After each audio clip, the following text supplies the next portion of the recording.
كل القرآن يسدده خلق القرآن ويرشده.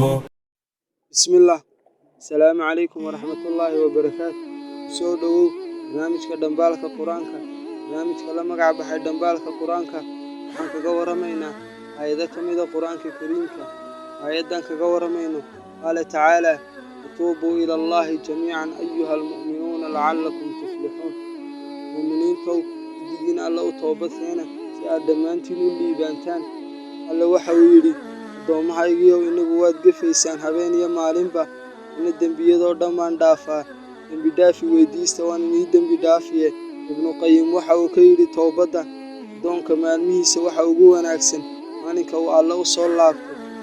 markaste alle aan u laabanno waxaa kaloo la yidhi toobaddu waa asalka guusha ee aakhiriyo adduunba dadkoo dhan way gefayaan waxaa ugu khayr badan kuwa ka toobad keena markasta ku dadaal inaad ka toobad keento dembiyadaada ama gafafkaaga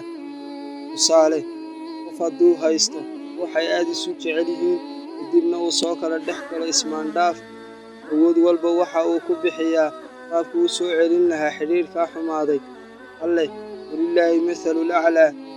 alle subxaanahu wa tacaala waa cid kasta ka mudan in la raali geliyo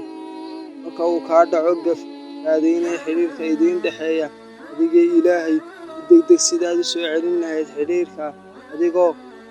mar wax bixinaya marna dembi dhaaf weydiisanaya marna tukanaya mar kalena qur-aan akhrinaya qofka garaadka badan marka la raali geliyo waa uu qaataa maxaad u malayn allaha ugu naxariista badan inta naxariisata markasta aan ku dadaalno towbadda